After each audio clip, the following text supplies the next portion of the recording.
কতটুকু আছে। তো ডাক্তার পরীক্ষা করার সময় বলছে যে কে বলছে আপনি টিউমার আছে, আপনি তো টিউমার নিয়ে কি বলেন, এত বড় টিউমার বলে নিয়ে পরে অনেকক্ষণ চেষ্টা করে দেখা যায় না আসলে নেই।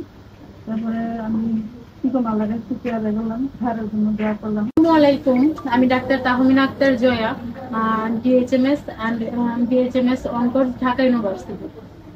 আমি আজকে আপনাদের একটা পেশেন্টের রিভিউ দিব, যিনি কিনা আমাদের গণস্বাস্থ্য হোমিও হল যেখানকার স্পেশাল ডক্টর, বিশ্বনন্দিত, আমাদের এশীয় উপমহাদেশের ক্যান্সার চিকিৎসায় সর্বোচ্চ যার সাকসেস, সেই স্যার এস.এম. সরওয়ার রহমান স্যারের চিকিৎসায় যিনি মাত্র 3 মাসের মাথায় ইউট্রাস টিউমার থেকে মুক্ত হয়েছেন এবং তার মাধ্যমে আরো অসংখ্য পেশেন্ট আসতেছে, যিনি কিনা মাত্র 3 মাস। দেখেন, আমরা যারা এলোপ্যাথিতে ট্রিটমেন্ট করাই তারা দেখা যায় 3 মাস, 4 মাস, 6 মাস ট্রিটমেন্ট করাই, তারপরে হচ্ছে আবার কি করতে হয়, সার্জারি করতে হয়, লাস্টে দেখা যায় সেই জরায়ুটা কেটে ফেলে দেয়, একটা অঙ্গহানি হয়ে যায় একজন মহিলা, সেটাকে তাকে প্রতিবন্ধী হিসেবেই বলা হয়। তো সেই জায়গায় মাত্র 3 মাসের ট্রিটমেন্টে, আমাদের এস.এম. সরওয়ার স্যারের মাত্র 3 মাসের ট্রিটমেন্টে উনি পরিপূর্ণ সুস্থ হয়েছেন এবং উনি আশাবাদী যে এখানে যতজন পেশেন্ট আসবে তারা সবাই সুস্থ হবে।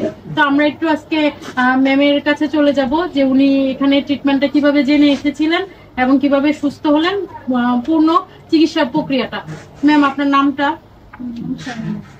শাহিনা আক্তার, বয়স 38। আপনার স্বামীর নাম? আলম। গ্রাম? আপনার কুমিল্লা দাউদকান্দি। Post office? আর জেলা হচ্ছে কুমিল্লা। আচ্ছা, তাহলে আপনি একটু বলেন যে আপনি এখানে কিভাবে এসেছিলেন এবং কতদিন ওষুধ খেয়েছেন এবং বর্তমান অবস্থান কি? আমি প্রথমত 8 মাস যাবত আমি এলোপ্যাথি চিকিৎসা করছি, ঢাকাতে অনেক জায়গায় আপনার পরীক্ষা করছি। তারপরে আপনার অন্যান্য মহিলা ডাক্তার বলছে যে অপারেশন করতে, আমি অপারেশনে যাইনি। হঠাৎ করে একদিন মোবাইলে ছাড়ের অনলাইনে দিয়ে দেখলাম, তখন দেখার পরে আমি সাথে সাথে আসলাম। এসে পরে প্রথম ডোজ নিয়েছি, বলছে 2-4 মাস খাওয়ার পরে পরীক্ষা করে দেখার জন্য। তা আমি 3 মাস খাওয়ার পরে আমি দেখছি, পরীক্ষা করে দিয়ে দেখছি। আলহামদুলিল্লাহ। আপনার যে কতটুকু আছে। তো ডাক্তার পরীক্ষা করার সময় বলছে যে কে বলছে আপনি টিউমার আছে, আপনি তো টিউমার নিয়ে কি বলেন, এত বড় টিউমার বলে নিয়ে পরে অনেকক্ষণ চেষ্টা করে দেখা যায় না আসলে নেই। তারপরে আমি কি করলাম, আল্লাহর কাছে চেয়ারে গেলাম, ধারের জন্য দোয়া করলাম। ফিজিক্যাল যে কষ্ট ছিল, ব্যথা বা কোনো ধরনের যন্ত্রণা, ওগুলো কি এখন আছে? না না না, এখন অর্থাৎ ফিজিক্যালি এবং রিপোর্টারলি দুই দিক দিয়েই আপনি পরিপূর্ণভাবে সুস্থ স্যারের ট্রিটমেন্টে। তো স্যারের বিষয়ে আপনি যদি কিছু বলেন রোগীদের উদ্দেশ্যে, যারা ক্যান্সারে আক্রান্ত, থ্যালাসেমিয়ায় আক্রান্ত, এইডসে আক্রান্ত এবং কিডনি রোগে ভুগছে, বড় বড় রোগগুলো যেটা তারা ট্রিটমেন্ট করতে গিয়ে দেখা যায় কোটি কোটি টাকা নষ্ট করছে, লক্ষ লক্ষ টাকা, বাড়িঘর পর্যন্ত বিক্রি করে দেয়, এরকম অসংখ্য পেশেন্ট আছে, তারা স্যারের ট্রিটমেন্টে সুস্থ হয়েছে। তো আপনি তাদের উদ্দেশ্যে যদি কিছু বলেন যে অন্য জায়গায় টাকা খরচ করবে নাকি স্যারের কাছে আসবে।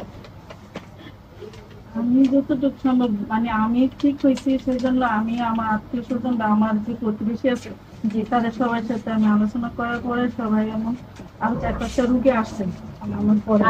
তারপরে আর অলরেডি 2-3টা রুগী আসার কথা ছিল, ওরা ঈদের পরে আসবে বলছে, কারণ এখন তো ঝামেলা না রাস্তাঘাটে, সেই জন্য।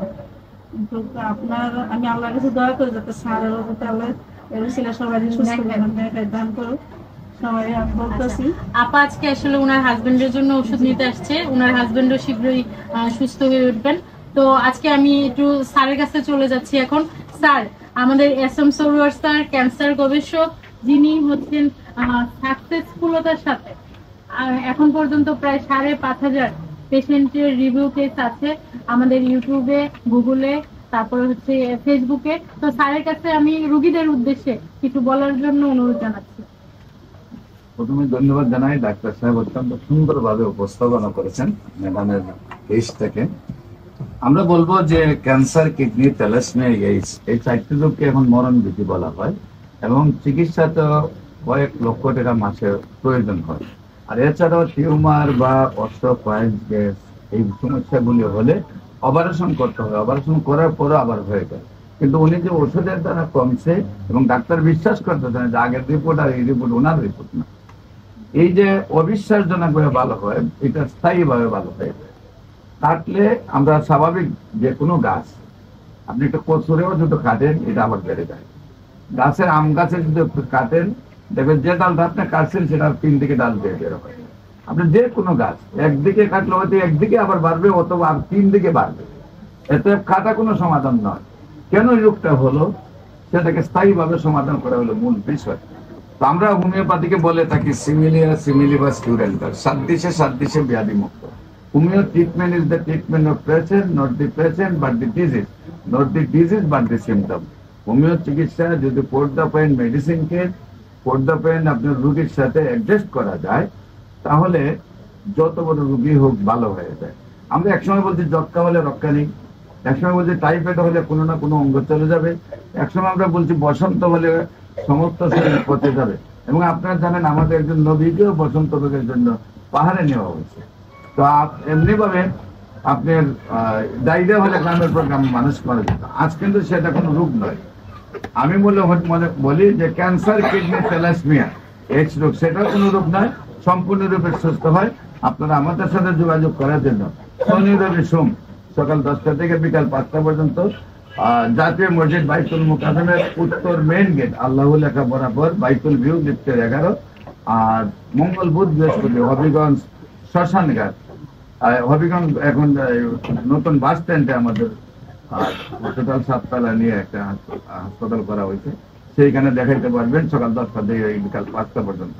আপনাদের সবাইকে আমাদের অফিস ভিজিট করার আমন্ত্রণ জানিয়ে যে কোনো চিকিৎসা স্থায়ী সমাধান করার জন্য হোমিওপ্যাথিকে আসার আহ্বান জানিয়ে যারা ডাক্তাররা রেজিস্টার্ড আছেন তাদেরকেও আমার সাথে সহযোদ্ধা হিসেবে কাজ করার জন্য আহ্বান জানিয়ে শেষ করছি। সবাইকে ধন্যবাদ। আসসালামু আলাইকুম ওয়া রাহমাতুল্লাহি ওয়া বারাকাতুহু।